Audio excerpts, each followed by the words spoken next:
Once upon a time, when people couldn't explain why things happened, they figured one of the gods did it. What about today? Do people point to things that science cannot yet explain as evidence for God? Yes, according to atheist Richard Dawkins.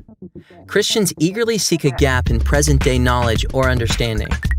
If an apparent gap is found, it is assumed that God, by default, must fill it.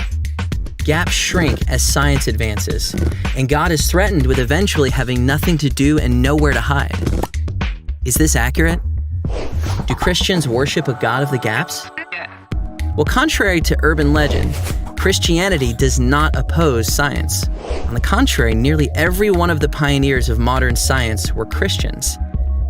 Their understanding that the universe was created by a rational mind and that we were created in His image provided the necessary conceptual framework for systematic investigation of the natural world.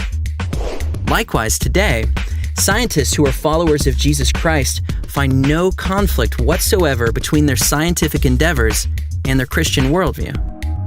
And as science progresses, the idea that God exists becomes more likely, not less. It's not what we don't know that points us to God, it's what we do know. For example, the scientific consensus used to be that the material universe has always existed. But as science advanced, it became clear that the universe actually had a beginning.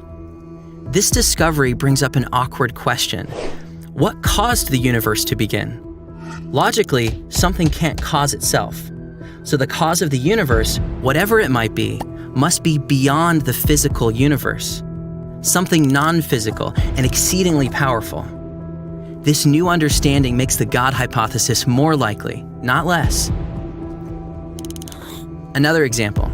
The forces that determine the structure of our universe used to be a complete mystery.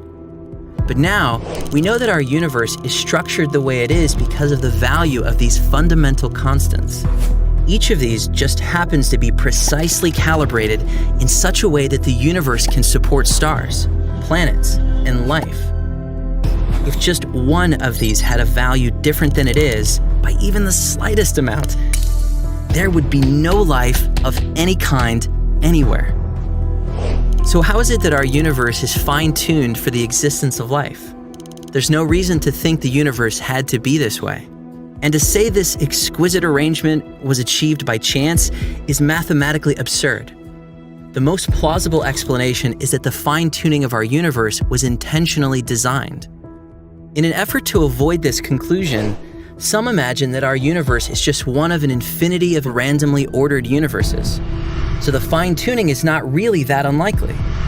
However, there's no scientific evidence for this multiverse. It's a theory that can't be tested, and the multiverse itself would require fine-tuning. The extraordinary fine-tuning of the laws and constants of nature, their beauty, their discoverability, their intelligibility, all of this combines to make the God hypothesis the most reasonable choice we have. All other theories fall short. And a third example. Genetics used to be a large gap in our scientific understanding. But now, we know that human DNA contains an unbelievably vast amount of organized information. This digitally encoded information is best understood as computer code containing commands that are essentially blueprints for building living things. We also know that information is generated by minds. It seems logical then to conclude that the information contained in DNA was generated by a mind. Once again, an entirely scientific conclusion supports the case for God. It's not that gaps in our knowledge are filled with God did it. On the contrary, it's what we know that presents a powerful case for the existence of God. And as science advances, that case becomes increasingly unavoidable. The Christian worldview embraces the life of the mind and powerfully motivates scientific inquiry. The more scientists discover about our magnificent universe, the more we are blown away by the mind behind it all.